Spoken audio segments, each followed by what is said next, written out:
Good afternoon, ladies and gentlemen, dear viewers of Civic Space TV. The Youth Roundtable is once again here. We have said before that this is your weekly dose of sense, and this afternoon we are focusing on education. It cannot be overemphasized on how important education is. In fact, it has been said that education is the greatest tool of individual and social transformation. With the advent of COVID-19, governments all over the world needed to disband all places where people gather. In a country like Uganda, delivery of education is a very physical activity that involves holding people in the same place called a school or an institution of higher learning or a university. And you bring so many young people, teachers, non-teaching staff together, and so that becomes a point of super spreading. No wonder governments decided that schools should be closed. And even recently, when the President of the Republic of Uganda started to unease the lockdown that was announced way back in June, the order was again that schools and institutions of learning should remain closed until when certain conditions are met. For example, having all the players in there vaccinated, among others. There are people who are exerting pressure on government, saying, no, this is not sustainable. Education has a time limit. The young people, there is a stage beyond which you cannot get them. Teenage pregnancies in communities are now peaking. The latest report is showing them at 24%. Pressure from political players, the Alliance for National Transformation political party, came out urging government to open, saying that in any case, government does not seem to have capacity to vaccinate all the learners and the teachers. There are also individual activists that have been coming out, like the academic Yusuf Serunkuma, saying that schools should have been opened yesterday. Scientists and government keep saying it is not reasonable to insist that schools should open. In fact, the president went as far as saying the students, the young people, would rather be pregnant than dead. This afternoon, we are going to probe this. And on our panel, we have students whose academic journey has been stalled. It's now almost coming to 3 years. And student leaders who have pressure from their constituents. But we also brought in a mix. As you know, we always have very diverse couples. We brought in, panels. We brought in a mix of human rights lawyers in the space of education. And so, just to my right here is Her Excellency Awal Noella, the Vice Guild President of Makerere University. It's a pleasure to have you, Excellency. It's a pleasure to be here too. Yes, and just next to her is a human rights lawyer. I am an activist or an advocate. You're going to tell us. Kirunga Joyce is a human rights lawyer, but who is very passionate about education. We are privileged to have you. Thank you for having me. Yes, all the way from Masindi.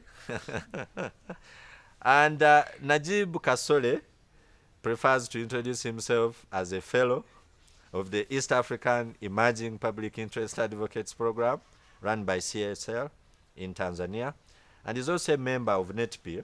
He's going to tell us what that means shortly. Najib, it's good to have you on board. Nice to be here too. Thank you for having me here. Yes, and Nabasa is the Guild President of Ndejje University, and as a Guild President, I can imagine the pressure you have. You told us you were elected early this month. Do you still have constituents? So shouldn't you be handing over? But it's a pleasure to have you, Charity. I did not have you to here. Thank you so much. And someone we have already seen on this show, His Excellency Mbaziira of the People Power Revolution, Guild President Kyambogo University. I don't know what People Power is saying. Do you think schools should be open? Should they remain closed? It is a pleasure to have you on board. I'm humbled to be here. Thank you so much. Yes, and I'm going to start right with you. Should schools open or not? And why? As we have been engaging and crying out to the different authorities, our position is very clear. We are saying that schools should open. First of all, this pandemic is not a new thing. Last year, we had a pandemic where we must have learned a number of lessons and how to revamp systems. All different institutions and to cope up with what we are calling a new normal. But it is a shame that the excuses which were given last time, they are the same excuses which we are receiving right now. A reason being, you find that there has been a reluctance in government to prioritize education. This is not a new thing which we are talking about, but even before this COVID, we would see the position of government on education. I've already said that in Uganda, education is more of a fashion. That even our parents down there will say, let me just educate my child for sake of education. Because when we look at output and the absorption of the public service, the people who graduate, you'll find that the proportion or the fraction is very low. So that's why I'm saying that even the public itself is losing confidence in education. But it is good enough that this pandemic has brought it so clear that every Ugandan must be concerned with education. A reason being, first of all, when you look at a school setting, it goes beyond acquisition of knowledge. We must look at a skill bit of it and the total development of a person. That's why when you try to compare someone who has gone through a school setting and one who has not gone there, there is a total difference. That's why we also say that schools, first of all, they contribute a lot to the development of the nation. Whether the absorption of the people in the labor force or not, but the uneducated populace is not the same as that one which is not educated. That's why we feel that right now we are losing the direction. We have had different individuals, some of the few institutions, some elements in the public advocating for the online bit of it, but we want to believe we don't have enough infrastructure. We want to disguise in the quotes of saying technology, technology. Yes, I agree. We must embrace technology, but we cannot embrace technology by killing the people or by killing the future of the generation, which the same people in authorities, which the same people in the leadership of the country have to rely on tomorrow. That the students we are having today, the pupils we are having today, they are the doctors tomorrow. They are the teachers tomorrow. They are the lawyers tomorrow. So if we kill that generation, what are we holding for the nation? But if I try to zero on a layman's understanding of you, we have seen a number of challenges which our students have gone through. First of all, when we look at the lower school, these are children which need to be motivated.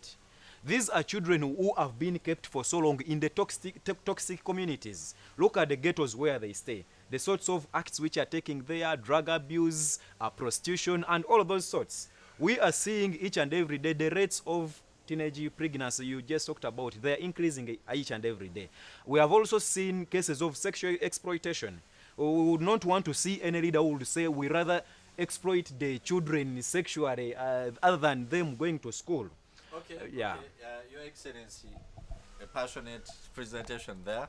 I have so many questions that have been created by part of your submission, but maybe let's hear from the other colleagues as give their opening remarks, and then I'll come back to you. Your Excellency, you have heard his position is that schools should open, and he has, in his explanation, he seems to argue that education is so important that we cannot put it on hold. Government does not disagree with that position. Everyone agrees education is important, but we tried to open earlier on, and like the young people like saying, it ended in tears. You know how schools were hiding sick students, and later these students ended up spreading the disease to their parents and teachers, and the country lost very resourceful people, especially in the months of May, June, and July. So are you also one of those who insist that schools should open in spite of the pandemic? Yes, I do believe schools should open. Clearly, it's actually schools are not the ones spreading this COVID more than anything. This same government went ahead and released Chikubo to open up. These same students got Chikubo, which is packed. Whereas, yes, trade should continue and all that, schools should also go ahead, because actually chances of social distancing in schools are bigger than chances of social distancing in these arcades and whatever that was released. Because you realize in schools already, even before COVID, we would social distance during exams because they didn't want students to copy. So look at someone in an exam room seated like some few meters away from their neighbor with a mask on. What are the chances of them giving the other COVID compared to when they're out there in Chikubo trying to sell things, trying to survive and all that? Because when schools got closed, some of these students come from homes where also the parents are teachers and whatever, so they end up going to these places to to hustle out and get money to support the family. So at the end of it all, aren't you risking them that you've opened these places that are more risky than schools and still think schools are the ones spreading this COVID and whatever? So would you make an argument? Let's say opening Chikubo is a mistake. Would you make an argument that government should commit much more mistakes and expose people to the pandemic? Opening schools is not actually a mistake, because from schools they get to learn how to protect themselves and all that. I believe these people are knowledgeable. These are big people that know that, yes, you know, we have to learn how to live with everything. We learned how to live with HIV. We learned how to live with smallpox. We learned how to live with the common flu. Can't we learn how to live with COVID? If we are running away each and every time, when do we get the chance to learn? You want us to learn by dying? Okay, no. I will come back to you. But let me now cross to the lawyer Kasole. He laughed hardest when you mentioned learning. Kasole, you know, these are students, so possibly they are clouded by their ambition to finish school, to not see the danger that we are faced with.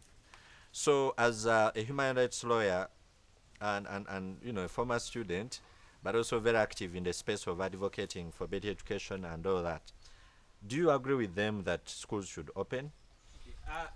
Thank you very much. You know, the question of opening schools is not a yes or no question, it's a black and white question. You see, there are very many things to consider if you are going to open or not to open. And if government is going to open, what we should be advocating for, not just shouting. You see, I heard His Excellency once saying, and basically, let's open. No, let us be advocating for things that should be there before we open. See, there are schools, during this fellowship, we've been researching about schools and this inequality and equality stuff. But there are schools which don't have textbooks. They don't have chalks. They don't have water for drinking. Can those schools afford the sanitizers? Can they afford the masks if they can't even afford food to eat? That's a question we'll be asking ourselves. And we should be putting government to task to put in place these things. So, you know, these are deficiencies which have been there for quite a long time, and they can't be solved now just because we want to open schools. But those are conversations we should be having. Let government put in place situations where they should be safe learning. They call it in one-on-one learning, or in-person learning, or studying. She talked about social distancing. You know, it's and good. She raised the point of doing examinations. We shouldn't look only with closed minds of university setting, of schools in Kaboja, schools in Kampala, in KPS. There are schools whose class student ratio is 1 to 80. You can't show distance in such classrooms, and unless you're going to say some don't come or study in shifts or something like that. So that should be the argument we are having, not just, although we advocate for students to go back to school. And in fact, the effects are going to be dire in these 2 years. And Ministry of Education, we've dealt with them. They have this issue of complacency. They don't know what is coming for us. It's really going to be very disastrous, and we shall see it after this. Although I want so much that not to happen, but students should go back in a safe environment. It shouldn't be just about you've spoken like a lawyer. I'm struggling to get your actual position. You are neither here or there, but at least you have landed and said schools should open, but in a safe environment. So what does such a safe environment look like, and who can ensure provision of such a safe environment? If you're saying, for example, government, can you speak to resources? There are over 15 million learners in the country. Do you think government has that level, and over 500,000 teachers and instructors? Do you think the government has that amount of resources to provide that safe environment you're going to define for us? Wow. First of all, the government has the resources. First, what does the safe environment look like? CDC, with whom we copy things like masking and sanitizing, they've issued guidelines on what means safe opening. 1, there should be masks provided. 2, there should be hand washing facilities or sanitizers. 3, there should be social distancing in the classrooms and the schools. There should be also contract tracing. And if we can have these things in place, then schools can safely open. Schools are safely opened in other jurisdictions in America, in the Scandinavian countries. But where schools have opened and governments haven't put in place these things, for example, in South Africa, there was a disaster. Immediately they opened, they went back into another wave. So it doesn't make sense opening schools for 1 week and we go back in a lockdown of 3 months. You get. Thank you. I will now move to Her Excellency Charity, Ndejje University Guild President. So you have heard from your colleagues, they all seem to agree that schools should open because education is so important, because it's not as risky in a school setting. Is that your persuasion as well? Well, thank you. Me, as a Guild President of Ndejje University, I'm also advocating for schools to reopen. Why? Most of the students out there, they are suffering. Me personally, in my university, we are having online lectures for both Kampala campus and main campus. We are all combined at the same time. We are having lectures at the same time, different years and different categories. But imagine main campus and Kampala campus combined, a lecture is having only 100 students. Even those 100 students, few of them, they attend after a few minutes, they go offline. Just because provision of data. I don't think my university can. I think I also tried to advocate for data, but they couldn't manage for all of the students. You know how Zoom, it's so expensive to us as students. We are not working. Most of the students were suspended from their jobs because there are so many in their workplaces. They are really home. Imagine those young kids, our young brothers and sisters, they are in the village. Leave alone those who are staying in town, they are in safe places. Imagine those ones. When you come to gender, our gender, like young ladies, I think 20 or 21%, they are not going back to school. Teenage pregnancy, forced marriages, they are not really going back to school. Others have lost morale of going back to school just because they are lacking what to do.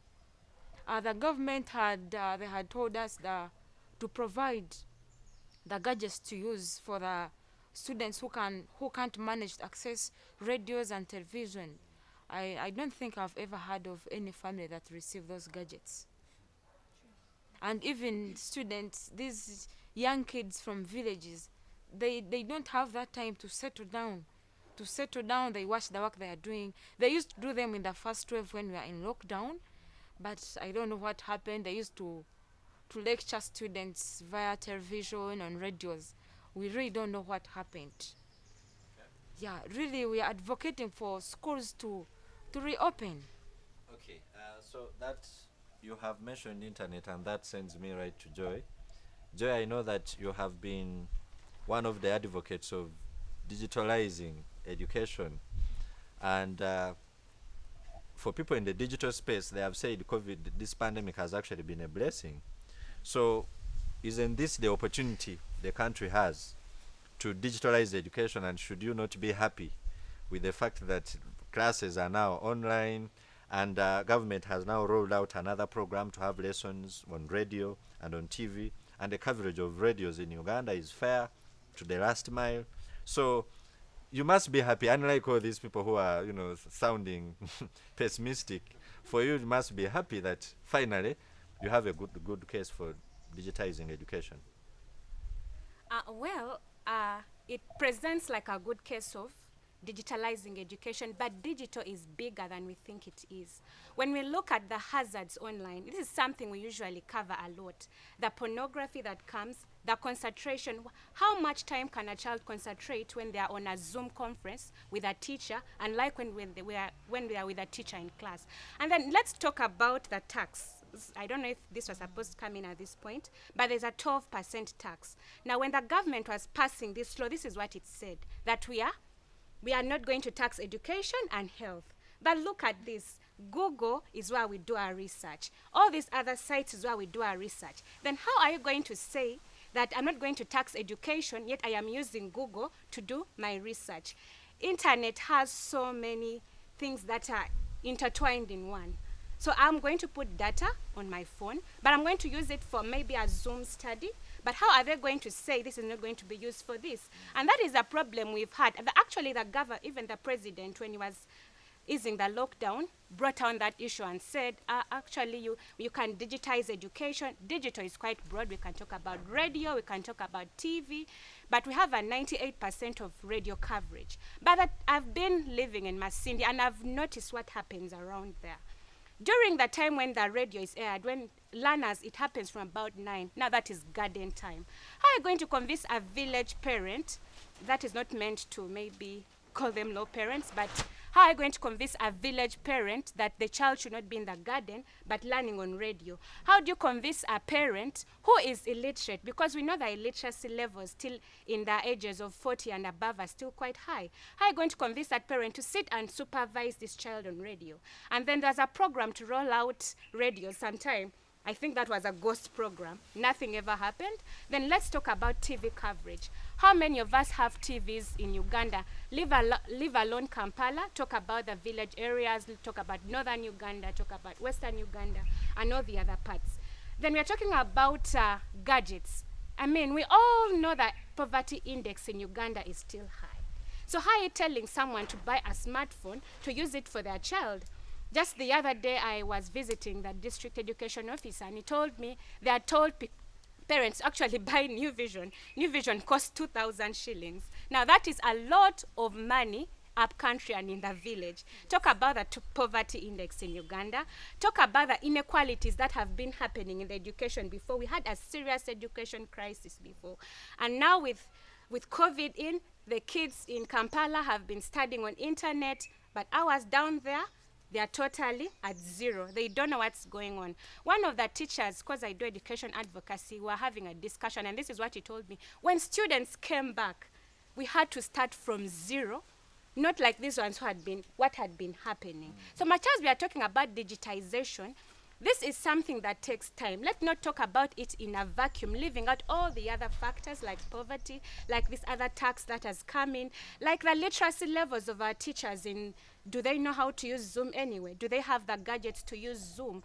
Can they access these gadgets if they were to use Zoom? Is the government apportioning enough money to these projects? Now, UCC is the one supposed to roll out computers and all this. Now, in my research, I found out not every other school, especially the seed schools, had computers. Then how are we telling these children to also go home and study using digital materials? So there's a serious crisis. We cannot now seem to advocate for digitalization, which is a good thing right now, but it is going to again promote a certain inequality, which will be hard to cover up in the future. So Joyce, you... If I had any hope, you seem to have killed it. It's like you're seeing a problem for every opportunity. What then should we do? Are you also joining the chorus that schools should open and open now? I'm of the view that schools should open with maximum adherence to SOPs. The government should put in place water, should put in place masks that they have tried to provide, though it was not 100% in the country. The money that was meant to do certain things in the other years, like last year there was no school, so where did the money for the capitation grants go? Can it be converted to actually do this? Can we have teachers trained in that? How can we do the SOPs? If we have like how many classes, can we have certain students study here and others go here? And the other thing, can the government boost the schools in the upcountry places so that we don't have children having we have noticed many children come from upcountry. So, sorry, you say schools should open, but with strict adherence to SOPs. Yes. That's what we attempted with the first wave. Yes. That's what we attempted, and like I said earlier, it ended in tears. What did we do wrong that you think now can be done right? I, for one, think there was no maximum supervision to that. There was not enough money allocated.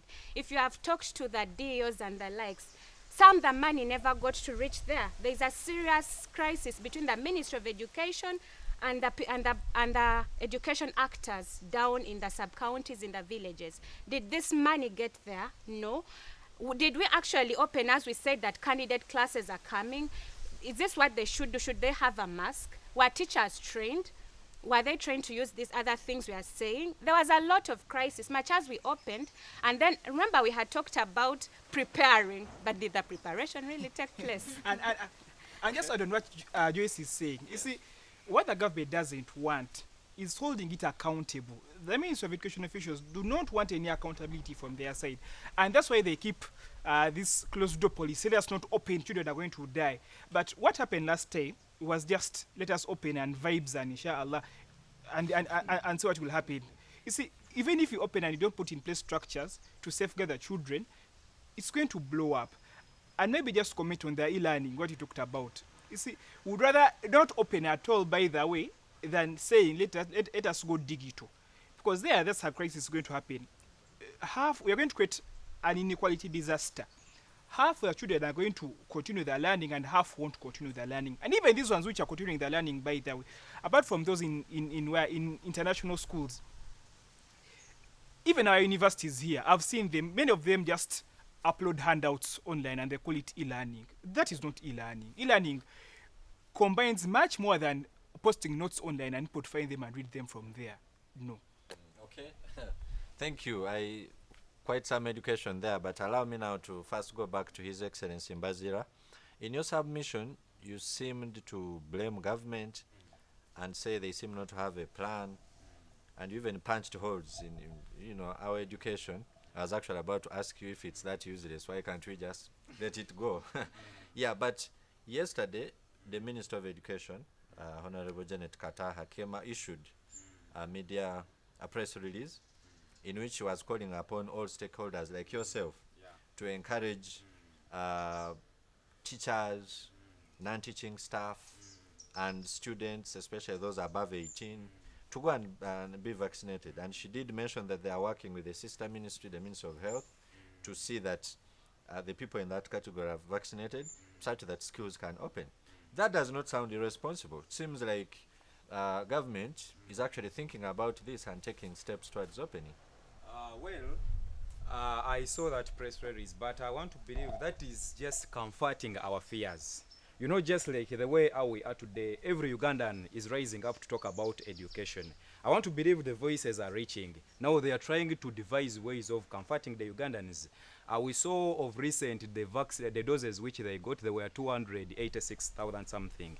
But the people who were still awaiting the second dose were about 230,000. Meaning that if we are to subtract off those who are supposed to take the second dose, we remain with something like 5,000 doses. Here in Kampala alone, they gave KCCA roughly 15,000 doses. But how many people are in Kampala?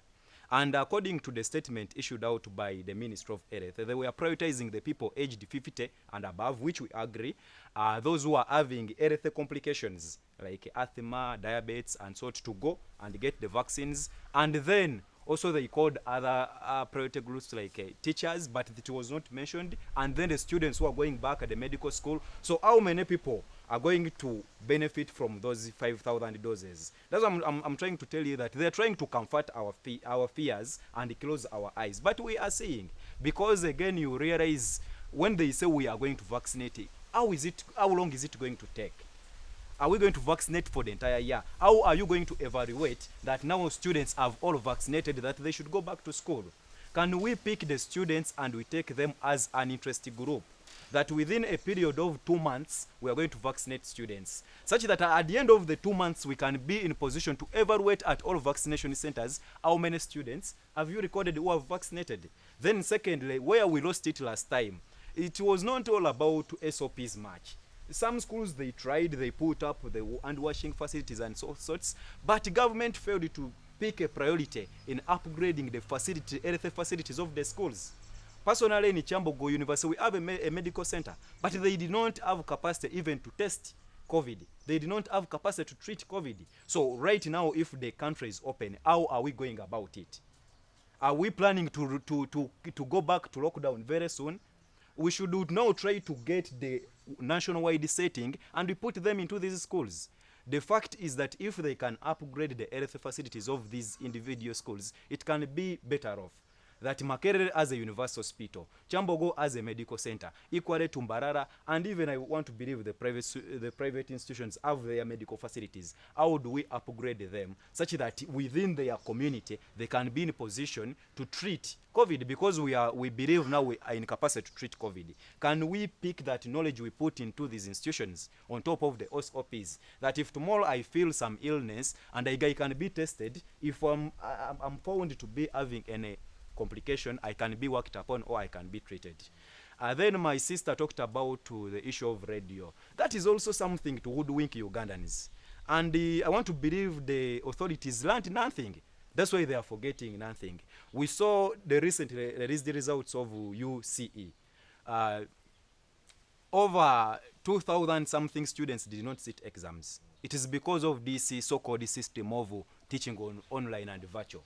Then secondly, chemistry was the most failed subject because it is practical. And I want to believe followed by physics, followed by biology. When you come to institutions of higher learning, I was asking colleagues, why didn't government tell the medical students to study via online, they finish, then they go to hospitals directly? Why did they open the classrooms? Are they going to treat people from the classrooms? We want to believe that some of our study programs are not too theoretical enough to be taught on radios and maybe smartphones. That's why we want to encourage government or to cry out to the government to pick priority in the quality of the graduates they are producing to the nation. So that's why we find it so pertinent that regardless of any other thing, government should draw its attention towards reopening. On this similar regard, we saw Cabinet of Uganda. They chopped the budget of education in the guise of getting money to support other sectors to be revamped from the COVID crisis. But then we are thinking education should be among the sectors to be revamped. For example, our institutions of learning, it was roughly 41%. Where did that money go? But we have been getting loans, donations. Ugandans have donated money. Where did that money go? But we think if these monies are given to institutions, they can be in position at least to support their infrastructure, maybe the health infrastructure, that even when you reopen, because we want to believe at the countrywide vaccination, not everyone will respond. But when you say those who have vaccinated go back to school, those who haven't, they can be vaccinated from their respective schools. As students, you single them out and they be given a special attention. We want to believe we cannot even take more than 5 months when the education system has not recovered. Okay. So as I finish on that point, we saw Parliament of recent. They tried to cut part of their travel allowances, other allowances, and they spared over 80 billions. But it is a shame that even MPs among the sectors where they are talking to spare that money, they did not include education. Much as they were saying we put it more in health, but we have enough money for health, I want to believe. The loans we have got, but up to now we don't have accountability. On top of that, they talked about agriculture. Is that the priority of the nation right now? Food, do you think? But we have been eating food. Ugandans are not crying of food right now. That is not the problem. The problem is how do we recover and systems normalize, including the education system. Okay, thank you very much. I will come back to you, Your Excellency. His Excellency Mbaziira does not seem to have any kind words for government. But as you point fingers at government, I want to switch these fingers and point them to your student leaders. The voices we have heard in media are from politicians, from academics, meaning teachers, from bloggers like Isma. So where are the student leaders? Maybe the problem is happening because the would-be main stakeholders are keeping quiet and you're not proposing these solutions to the government. As student leaders, where are you in this conversation? Have you taken any action? I know that you have a national students body, you have guild governments in schools, you have prefectorial bodies, you have student councils, where you have also become victims of the pandemic, like the students you lead. I can't say we haven't tried anything. Personally, we had a press conference about 2 to 3 weeks back. We wrote a petition to the Ministry of Education, but we were arrested before we could even deliver it. Yet it wasn't even a violent movement. We were just moving. We moved all the way from the university till the Independence Monument.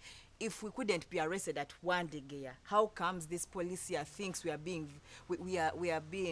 demonstrating because one student is putting on a gown, of which the gown is a student uniform? That means even the government itself is shutting out students. They don't want to listen to us, because if they were willing to listen to us, at least they would have accepted that petition. We addressed a press conference, nothing was said about it.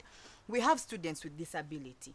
They are considering online studies, but where is a deaf student going to where is a deaf student going to study from? We have blind students who usually, like, all these people need guides and all that. They are usually paid for by the university when they are on campus. But where they are off campus, who is going to pay these people? And these lecturers, during like physical class, they look at these students and they know we have a deaf student, so they watch, they pace, they go with. But when they are online, they are not seeing anything. They are just going rapidly. And I was so burdened when our vice chancellor was saying we need to study online so we can close the academic year in time. Is the issue completing the academic year or sending out skilled labor? No, not half-baked students, because we're having engineers who are not being seen as essential people. These are people constructing the same roads that the government is taking loans for, and they are studying online. How are they going to know what to do when they are there physically? The internet coverage in the country is at 28%. So imagine a friend of mine deep down in Ajumani, there in Ofua sub-county. How is she going to access the internet? You get, like, some of these things, some of these things don't even need us. Themselves, they're supposed to look at it and analyze. Like, before you tell people to go online, have you looked at certain groups of people? Have you looked at the students with disability? Because yes, we could go on and study online, but do we want to say that these people are not needed in the country? If they are not needed, why do we allow them? Why do we enroll them in the first place? I want to take you back to responsibility as a student leader. You did say you have tried to take some action by calling a press conference and I think making a march. Don't you think that was the problem? Maybe you are just politicking. Because if you are serious as student leaders, I want to believe you know the avenues on how to reach out to the Minister of Education or the Minister of Education officials or the Minister of Health or even the President. But you chose a press conference and you wanted them to listen to you through the media, and you also marched. Perhaps that's why security got concerned, and maybe you had not even got clearance from security. We wrote letters right from before. I could show you some of these letters on my phone, and they were all stamped on received. We were tired of them receiving and not doing anything about it. What's the use of receiving something that you're going to ignore? So we wanted, when someone calls a press conference, these people are more scared because they are seeing their bad habits being exposed. We talked about all these letters and showed them to them. The university itself was given letters. We carried out surveys. Personally, even during the time students were stranded, we wrote a letter to the Prime Minister's office explaining to them we had students that were stranded and should be considered among that vulnerable people.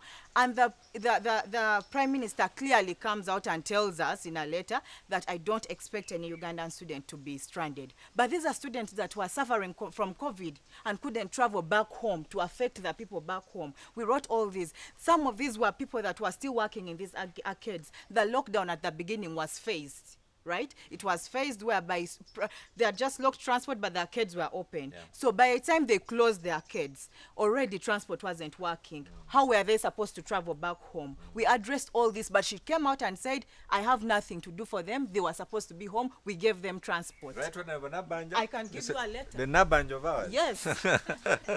Interesting. So when you say we, I want to understand, do you mean you student leaders at Makerere, or is there a platform? Who is we in this case? We is, for this point, I'm speaking about us at Makerere. But the point of reopening schools, we were with them as Kyambogo as well. Yes, so we usually try to involve others to bring a collective voice, not just a voice of Makerere University, because at the end of it all, they are all closed as well. Yeah, because I want to base on that to go to Her Excellency Charity and find out if, as student leaders at Kyambogo, have you made any resolutions? Have you written to anyone? Have you marched? Have you called a press conference? Have you mobilized students? Or are you sitting back and hoping government behaves? No, actually, to add on what she has already said about the stranded, we also have so many stranded students. We also have international students from Sudan and other neighboring countries. around Uganda. They are really crying out. They are really crying out to us. We've wrote several letters to the Prime Minister's office. Nothing was being responded at the moment. We are still right, even I think today we are supposed to go somewhere to meet Minister of Security just to combine the lists of the stranded students, but I think he was also engaged. We happened not to meet him. I think we are going to meet him anytime, but so far we are hoping for the best. I think we as believers, we are also praying for our country Uganda, and we need to learn to how to deal with COVID. COVID is here to stay. Not ever after 2 months we close, again we close. Yet our brothers and sisters down there, they are dying, really they are dying. I think 2 days back, I happened to see a pic of a 13-year-old girl. She's pregnant. You know how that painful it is as a parent. You know, some of our parents down there deep in the village, they are so illiterate on how to deal with their children. Like they don't have this time. You call the students, like your sons and daughters, on a round table and then you talk. They really don't have that time as illiterate parents. Whose problem is that? Because from your presentation, you seem to suggest that school is like an escape route for parental responsibility. Don't we have cultural leaders, religious leaders, and the unit of the family? Shouldn't we? The belief is actually that it's good that children are at home. They're in the safe hands of their parents. Who better to look after a child than their parent? Actually, I can't say that school it's like an escape for the students to go to. Of course, right now most of the students, they had been given much leisure time. They are doing what they are not supposed to. Imagine that student who is pregnant. She's just 13 years old. She's going to give birth to an unknown man. She even doesn't know the father of the kid. She doesn't even know. Yes. On that issue, Yeah. I wanted to comment something. When you said that at the schools, the escape routes, Yes. I want to believe right now every Uganda is struggling financially. All of us were economically hard hit, and parents are concentrating to revamp themselves.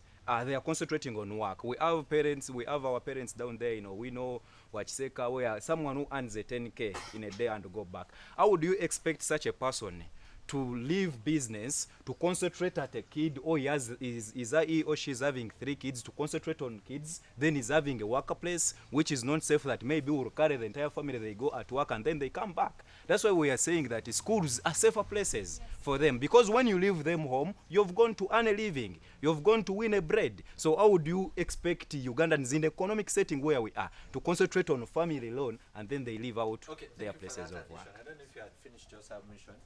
I would come to Her Excellency. She seems to want to make a comment on that issue. Yes. Okay. The issue is actually basically not just that parents are careless or what, yeah? Some of these children are orphans, and maybe they were running away from these vices when they're at school, but they go back home, they have no one to run to. Probably a stepfather is taking care of her and telling her, if you're to eat my food, you must sleep with me. And yet when they were at school, they had chance to escape this thing. They found more peace out there compared to when they are at home here.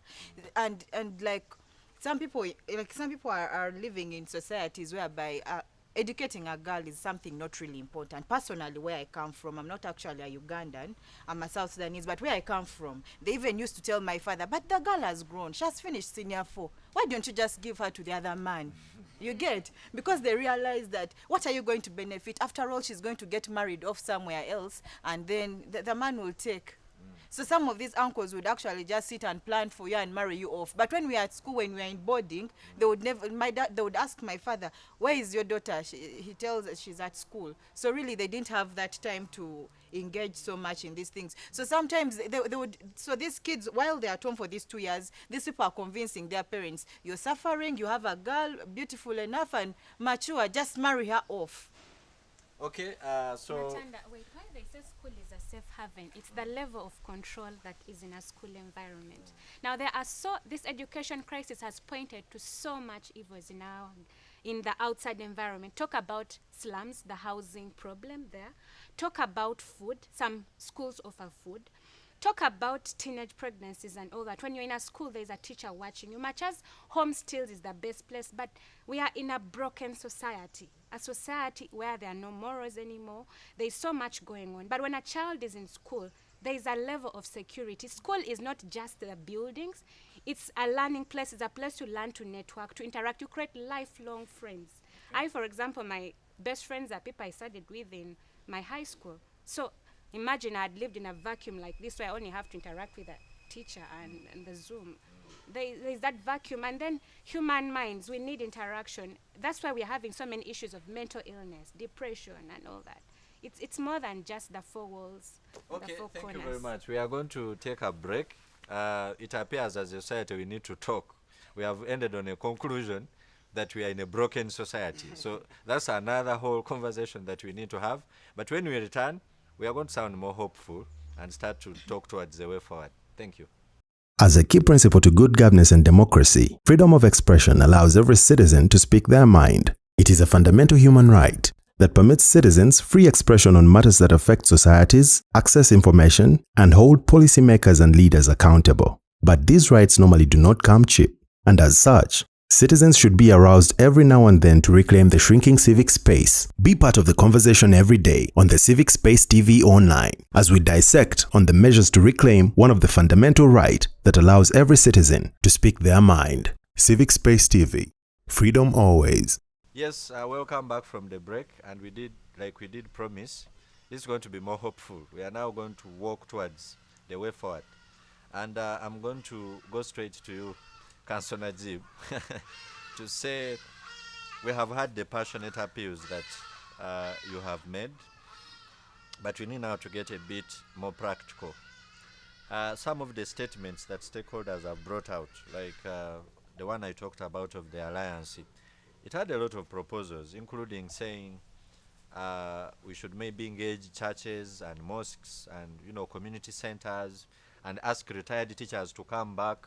We start approaching this education thing like the way it is.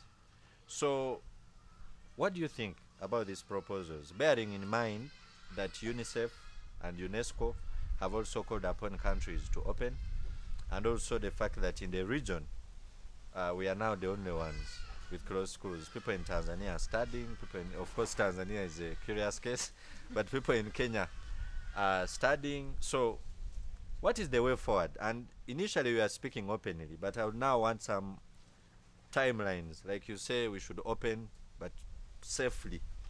How long can that safely be? The Alliance says candidates should start this month, and next month the entire education sector opens. Do you agree with this? I don't agree with this. I think just like how government officials like benchmarking on other things, they should also benchmark on this. There are really economies which have COVID didn't start from here. We've been copying each and everything from abroad and changing a few stuff.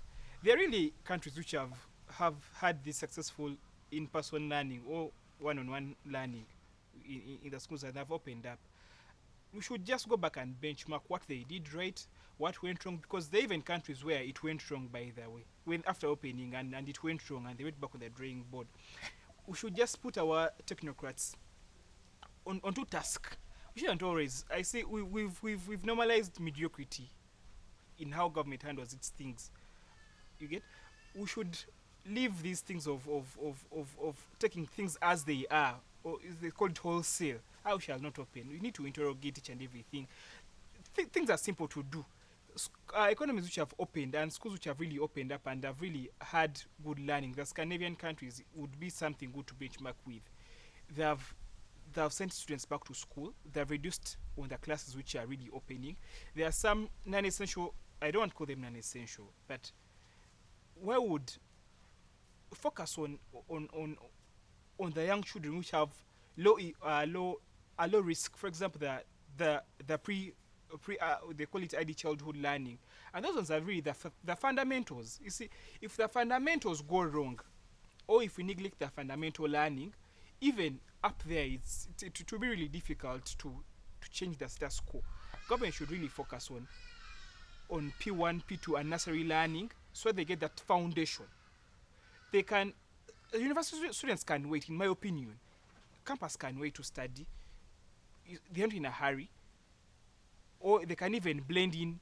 Their online can really work well. On that point, there are actually arguments that tertiary institutions and universities should be the first ones to open, because the students there are adults who can literate adults who can easily be organized. And sounds curious. You think otherwise? Yeah, you see, we shouldn't. Some conversation should we should have that scientific. I'm not an epidemiologist, but I've really done more research on what other epidemiologists have written. The transmission is high in adults, and the risk is high in adults. You get? And the transmission is low in young children. So we should really use science like to guide us in which sectors to open. If you're going to open schools, in my view, I think we should take the low risk. We shouldn't overexpose ourselves. Let us first open the low risk learners who are at low risk even transmission, and even in case COVID affects them, it will affect them not at a high rate like adults. Those ones should have priority before we start having conversations about adults going back to school. Okay, so any timelines? You disagree with the ANT proposal of opening immediately? You disagree with the government proposal of waiting until when we are ready? So what is the reasonable time for you? What do you foresee in terms of time? It's not about time. It's about putting in place things which have to be there. If you support the schools with these temperature guns, if you support the schools with the sanitizers, if you give them the masks, what will stop them from opening, even if it's tomorrow? There are things which government has done in a quick way. Government normally, if government wants something, they can prioritize it and it happens in 1 week or 3 days or something. If really government wants this to happen, it just doesn't have a will. Like Yusuf Serin-Kuma wrote, the people who are planning for us, they don't have schools in this system, they don't have children in this system, perhaps not even in the country. So they're really not in a hurry to open up these things. But if really there's a will, things can be done even in a week, in a fortnight or something, if really government puts in place the structures. Okay, thank you. Joyce, there is something curious Najib has mentioned, which is that COVID the children are not at a very high risk compared to adults. I know that we unfortunately don't have a medic on this panel, but is this true? Do you have any findings from anywhere to suggest? Because I also saw that in the writings of some of the people who are demanding that schools should be open, they are saying they have not seen any children who have died of COVID. Is it so? Well, from the research I've been reading, and some senior pediatricians in Uganda, like some people I follow on Facebook and other social media sites, I wouldn't want to mention them outrightly because they have not really published it in academic journals or anything. They have said children are not really affected by COVID, except those with body comorbidities, those ones who have maybe other underlying illnesses like asthma, high blood pressure, and diabetes. Those are the ones who are really outrightly affected by COVID. But the young ones, these ones who are 10 and below, they are not usually really badly affected by COVID. So there is no reason why they should actually stay home. And government has not really come out to tell us why aren't children really in school. For me, I would advocate for phased reopening of schools and where children learn in a setting whereby others come maybe in the morning, others after lunch, to avoid that congestion. Because we still know the problem we have of classes, of big numbers. The population in Uganda has grown to about 45 million people with almost 15 million children. And we know the number of schools in Uganda right now. We cannot really have these SOPs maintained to the maximum. So what we are saying is, can we have a certain way that government has a plan where we have some children come in maybe in the morning, others come in the afternoon. Then we have, and when we are opening, can we have can we have a phased opening to avoid this crowding that happens in bus places? Because when we see what happened during this COVID, it was because there was a blanket closing down. And so everyone is rushing in the bus park. So there was a lot of transmission that happened during that period. So I'm advocating that we have a phased opening. We have a plan in that some children can come in the lunchtime, some can come in at a certain point. Teachers can have to meet children maybe in small little groups. Then it recruit more teachers because teacher training schools are still pushing out teachers every year, but we have so many of those who are jobless. Can we have them coming in? Can we reprioritize the budget to certain sectors? Can we reprioritize to have particular facilities in schools? Can we have hand washing? In schools where there is no connected piped water, can we have porters bring in this water? So that these things are maintained, we list children are not, we list learning is going on without people really falling sick. Because education cannot be seen to wait, and it can never wait. Okay, so Your Excellency Mbaziira, I want you to respond to the assertion by Najib that, you know, for you who are at university, really, why the rush? You can wait. But down here we have children who, you know, that their stages of development, there's a certain stage beyond which they are irredeemable. And then we have heard that the impact of COVID on them is not as fatal as it is on adults. So do you agree with this assertion? Absolutely, I don't agree. A reason being, when you look at our education system in Uganda, it is in a pyramidal shape. You find that the output and the input, there is a very big gap. Right now, from the statistics issued out by National Council of Education, all public institutions every year graduate 40,000. But when you look at the input, they are in millions.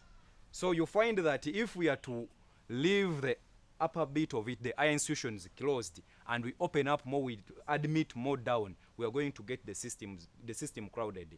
You will find that we will need to admit like 3 times.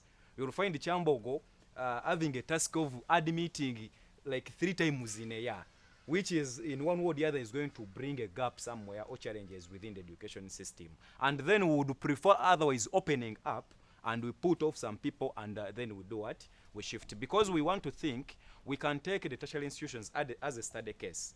Some of these things we are talking about, can they be tried out in tertiary institutions? If they are practical enough and feasible, then we can borrow them, because as someone has said, that the other children, they need a lot of attention, which is not the case with people in high institutions, the students post-secondary education. Then secondly, when you look at the reopening of the nation right now, some public offices are open. How do we access them?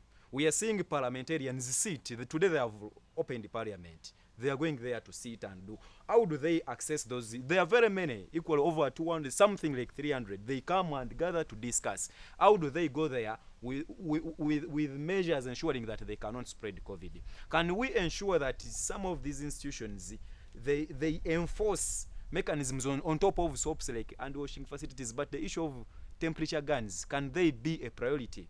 As someone has talked of other soaps, that if you're accessing it, they can be in position to check you. But it is not there. That tomorrow when you go to the Kyambogo gate, they'll tell you to wash the hands. So when I wash the hands, if I'm infected, has the virus gone away? So where is the priority of the government? So we are in saying that the government should increase the funding. On top of spacing, if they give these institutions money, they can put even temporary structures. That if the space we are having is not enough, can we add on to the temporary structure? Council has said that they can study in shifts. Well, that is very good idea. That if we say maybe year ones will study maybe from morning up to midday, it means that all the infrastructure there, they're going to be for year ones. Then when they finish, they will go, and it's going to stop redundancy. Why did we have crowding the other time? Because I will come, I'm in year 1 or I'm in year 2, but I have a lecture in the evening, then I have one in the morning, so I will keep there loitering. But if I know my study time is from morning up to 10, once I finish, I'm going to go and do other business on top of enforcing other mechanisms. So the issue of increasing the funding to this is a priority. We saw a minister saying they should sell schools. Then where are those students going to go? That's why we are much concerned. The government is trying to run away from its responsibility. And if we don't attach time limits, it means that these things are practical. They can be done. But how long is it going to take? In 5 years, in 10 years? But we are saying that no.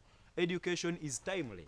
We need to attach limits. Can the Minister of Education, as she issued out a statement yesterday, attach deadlines that this vaccination is taking place for 2 months? If we have had the serious crisis of the second wave, but government has dealt with it in 42 days, if you are to look critically. So are we saying that within 2 months, if government takes education as a priority, they cannot combat that challenge? If we have managed to deal with the entire country in 42 days, what about specific institutions like the education institutions? Okay, so I still have 2 questions for you. One, on the pyramidical nature of the education system. Don't you think, like Najib said, you're arguing against science? Because one, science has shown that whereas there are many at the base of the pyramid, they are not affected as much. 2, science is also telling you that these young people in their child development, there are stages that once they miss, they will be redeemable. It will not be possible for them to learn some of those things. And so in you saying the system will later be clogged, don't you think that's a better problem to deal with, looking at science? And then the second question is, when you say vaccination happens in 2 months, government has told you they want vaccination to happen, they have the money, but vaccines are nowhere to be found. So what do you say to these 2 questions? When we talk about that issue, you realize that right now government is saying the vaccines they don't have one for children, but they have those aged 18 and plus. When I looked at the news last time, the Minister of Education issued out that we're expecting roughly 1.5 million doses in the coming month, September. And out of those, they had only 600,000 is it Pfizer for their children. So now, which group of people can easily be dealt with? Because we don't want tomorrow to go to school. Then next month they close that 3rd wave.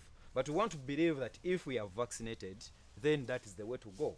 So where should be the priority of the government? Then when I look at the pyramidical shape, we have a very terrible stage of these pupils, all the children down. It is not the 1 year, the 2 year, those kids. It is the age of 13, 12, the adolescence stage. How do we deal with that? I want to believe that's where we drop out majority of them, not the nursery, the kindergarten. So how are we doing? So if we crowd the system, then we are going to lose more.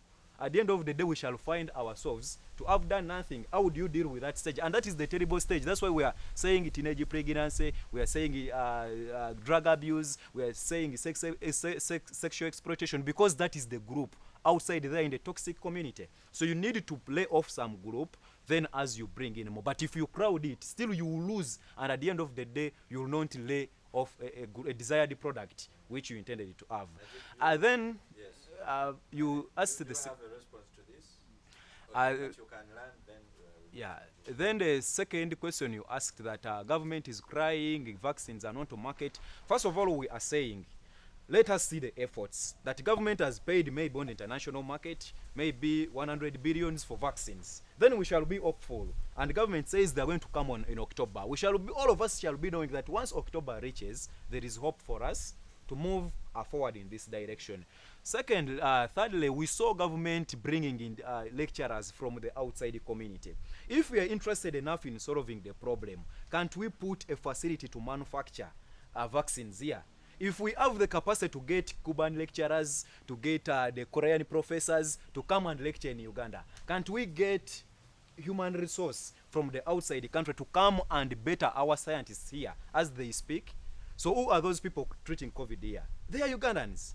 Who are those people proposing the solutions for vaccines? They are Ugandans. All of what we need is to better them. Where is the priority of the government? Can they get that human resource to better our people here, such that we can continue? If you listen to the president of Uganda in his last security brief last Saturday, he did speak about vaccines, and he said the country is working towards manufacturing its own vaccines and appeal to the international community to allow reagents to be imported for that effort. But he did say that's a long-term strategy. In the interim, there's need to buy vaccines. So sounds like the president and the government have, their hearts in the right place. Well, just like the way how the Minister of Education yesterday, she issued out a statement just to comfort our fears That is, school learners go and vaccinate those who are above 18 years of age. But roughly, when we are to check in the country, the current doses available for what they are talking about is not beyond 5,000. It is not even enough for a quarter of the student population in Uganda. Equally, they talked about the issue of coming out with vaccines, but is it a priority? Last time we saw China when they constructed that hospital, which they trained for roughly 1 week. If it is a priority, really, if it was maybe to fund SFs and others, would it take that so long? It is not a priority to government. Yes, it is in a plan, but it is not a priority. That's why we are calling upon the fellow students that we should ask other questions. We should think through that at the end of the day, we should not demand small. Tomorrow we go, they close, again we go for another lockdown. No, let us be vaccinated, that we have a guarantee. Even if we are to face the third wave, it will not treat us in the same way how these other waves have treated us. Thank you very much. I'm going to move to their excellencies here, but maybe before I do, Najib, you may have a response for some of the arguments that have come through. I just want to put one point across here. You see, we're in a pandemic, and my friends, the campuses, seem to be close to only where their circle starts and where their circle stops. We're having a crisis in education, and right now, having a degree is something which is secondary to the foundational learning which is being affected, and that's where the crisis which you're talking about is coming from. Government needs to prioritize the basic literacy and numeracy, which every child should have.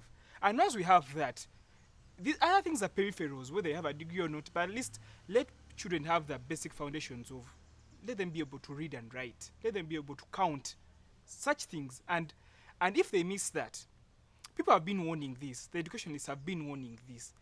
If we neglect, because this is, there's no one who's talking for them, only a few people are talking for them who understand this education system, how it works. And we are saying science is on their side. Why doesn't the government allow them to study?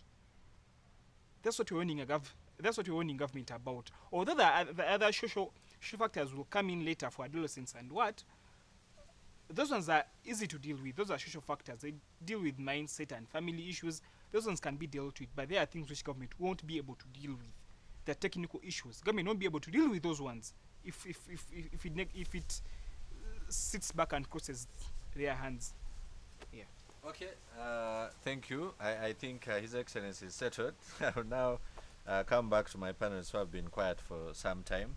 We are speaking way forward now, and we are speaking practical suggestions, because we all agree the pandemic is with us, and it has had devastating effects on other countries, but even on our own country. So how do you propose government approaches this? If you were the Minister of Education or the Permanent Secretary, Minister of Education or Minister of Health, what practical steps would you take? Possibly some of the things you suggested in the press conference. You won't be arrested here. Let's hear them. I actually do agree with Najib with opening these these nursery kids and what. I was actually shocked that they were telling nursery schools to close and education would be starting from P1. And yet most of these kids start learning how to talk, how to do certain things from like these daycares, these nursery schools. I can talk. I never went to nursery. You can talk, but then speaking a better language, like English, how to live with people, certain things are taught in nursery schools, because there are kids that skip nursery and can't do certain things, like kids that went through nursery school. So I also do agree that they could start with those ones as they continue opening the rest in phases, because we can't open at once. That is the honest truth. We have to be honest when we are speaking. We can't open at once, but we can go in phases and do more supervision. We opened, yes, last time, but then the best we could do, as long as you pass the main gate with your mask, even in the lecture theater, you would just sit normally and nothing would happen. Yet they kept saying National Council is coming to supervise and what. I believe they should they should inject more money in these people supervising and make sure all these things are in place. Inviting LDUs to club our pupils and students.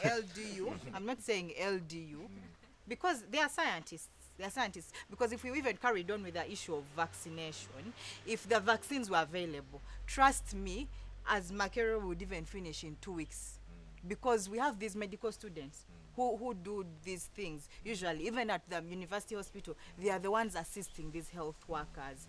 Just that even they are not prioritizing. Yes, on TV they will say they should vaccinate students and what, but I went to the university hospital last week on Wednesday, and these nurses clearly came and told us, students, if you're not doing medicine, you can't be vaccinated till school is about to open for you. And when is school opening? There is no clear roadmap on when school is opening. That means for now, you're not useful in the country. So when they clearly tell us the cards are not there for students. So when they are mentioning priority groups, they should mention students, because they never mention them. They say teachers. And if these teachers are vaccinated, who are they going to teach? If they are teaching on media, do they need to be vaccinated to teach on media? No. So if you're prioritizing teachers, look at students at the same time.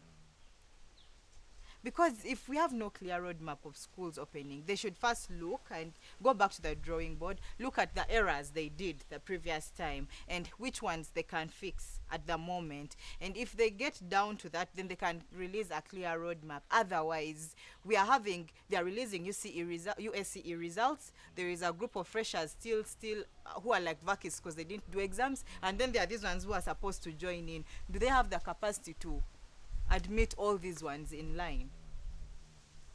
So I think, yes, schools should be open, but they should do it in a phased way, and then they should as well invest more in the people doing the supervision of whether the SOPs are not being handled, are not being respected and all that. And then even the government institutions should be provided for these things, because they provided them these guns, but most of them don't work. Most of them are not working. They have not tested. They just get the things and distribute, and that's it. Okay. Interesting. That's a serious claim there. I think. Hope to. Most of these things actually are happening every other place. You've gone to hospitals and seen machinery not working, equipment. So what she's saying is not actually a serious claim. We have a government that has a lot of complacency in it. Money is allocated, but it's put in many other places where it should not be. Because if you're saying temperature guns are not working, is there a budget for monitoring, for repairing, for making sure that if it's not working, who repairs it? That is the research that when I was researching, I came up across all that. Education ministry is allocating money for this, but there's no money for maintenance and repair. There's no money for this. So what she's saying is not just a claim, but there's a lot of complacency in the Ministry of Education and other ministries. As you demand for these things, you need to realize that you are in a poor country, highly indebted, and your economy, each and every time the Uganda Revenue Authority keeps falling short. So, don't you think that even the provision, government has fought so hard? So if government is providing temperature guns and then you want for them to, you want them to handle repair, Ministry of Health is showing you the resources that have gone there have been accounted for. Where do you see all these resources coming from? What I'm talking about is prioritizing to the most important things at the moment. I'm sure there are things we need in the ministry, and there are those that are not really. I can't point a finger to them right now, but they're there. Because when you look at where the money is going, is it where it should really be going? We are in a pandemic. We need those temperature guns to work. We are not just going to give you a temperature gun and then say, what have we done at the end of the day? We have given you a temperature gun, it's not working. Is it useful? It's as good as not giving you anything. So can we prioritize to the most important things at the moment? Can we not send money to where it's not supposed to be? Can we push it where it should be? The defense just got a supplementary budget. State House just got a supplementary budget. This money should have been invested in human capital development, which comes through education, not just things that are peripheral to the human being. Well, I'll just give an example. Yes. You see, even pre-COVID, the Ministry of Education, when you look at its budgeting, they always prefer things like infrastructure, where it's easy to get a cut. And I'm not missing words about this. But educationalists have always told you, focus on things which will have an impact on basic learning outcomes. Why don't you buy the textbooks? You see, a child in a situation where you have little money, you weigh, as it's called, comparative something like that. Instead of buying a desk, a child will be better off in learning if you get them a textbook. A child will be better off if you put in more money in DEOs and inspectors. Instead of giving that money to teachers to be motivated to teach, then you're really wasting time in a situation where you have little money. Okay, thank you. I wanted to comment on what you asked her. To be practical, I've just talked about the 80 billions which Parliament set aside. Government, if they can focus much on cutting the unnecessary expenditure, more so in administrative offices. I'll tell you, just here in Kyambogo, where I'm Guild President, you'll find that the biggest proportion of the budget goes into administration. Right now, the monies which we are received, they are focused on paying salaries and allowances. So you find that if government can focus on cutting some of those unnecessary expenditures, cutting the allowances, the unnecessary allowances, just like you saw Parliament cut travel allowances, what they reduced them. Did we see any MP dying because those ones were cut? You see at the level of the MP, you're talking about an MP, but in a university you're talking about academic staff and all the other staff whom we know that salary is already meager, they keep striking and complaining, and you're saying we cut that? What I'm trying to show you is that not necessarily to cut the salary, but the allowances, the administrative cost. Because someone has traveled for the side, then they give him huge allowance. I'm traveling this side, they give them huge allowance. Lots of expenditures are being incurred on unnecessary things, given we are in a crisis. That's the point I'm trying to bring. Allow me go to Charity, and Charity, we are now talking about a way forward. Are there any practical things you think government should do to ensure the opening that you're suggesting? You have heard from colleagues. I don't know if there are any more ideas you have. Oh well, me, I would urge the government to put us in their plans as students, not only students but the entire sector as Ugandans, because we all fall under the same category. Look, we have the senior 6 vacists who finished in 2020, Yes. 2021. We are now going into 2022. Where are those students going? Yeah, well, they can allow us in phases to keep attending lessons or lectures, but still we can go back and we infect others that we've left behind. But we really urge the government to keep advocating for us the jabs, sanitizers, even masks. There are some people down there, they really don't afford to buy a mask of 2,000, even 1,000. They don't really afford. Like, if they can provide all those things, really I think schools, they can reopen.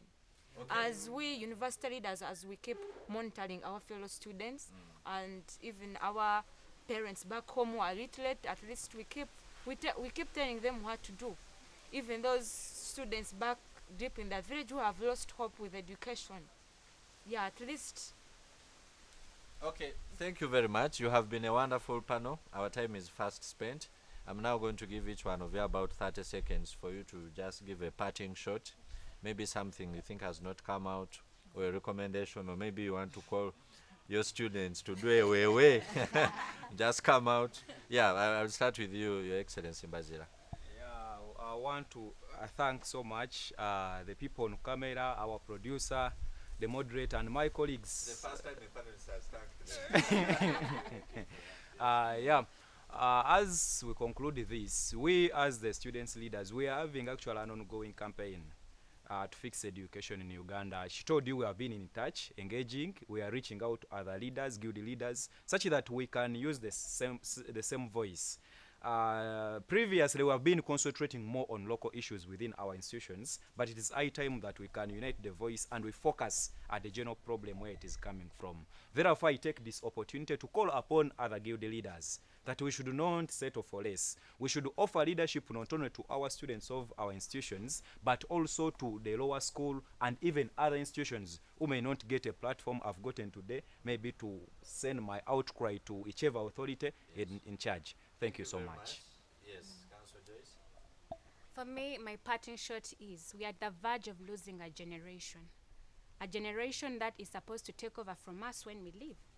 Now, what happens at this point? We need to reprioritize what we are doing at the moment. Education cannot be seen to wait. It cannot wait. And even in this, we must give education that is in tandem with the changing times. Not just education that you go to school and learn, but education that is skills-based, education that is going to give you skills that when you come out here, you're not going to suffer to find a job and all this. For me, education cannot wait, it should not wait, and it should be prioritized at the moment. Thank you very much, Najib. Maybe I will just associate myself with a submission. But maybe just to add lastly, I just want to call upon the government and those the stakeholders, the bearers, the Ministry of Health, Ministry of Education officials. It's not business as usual.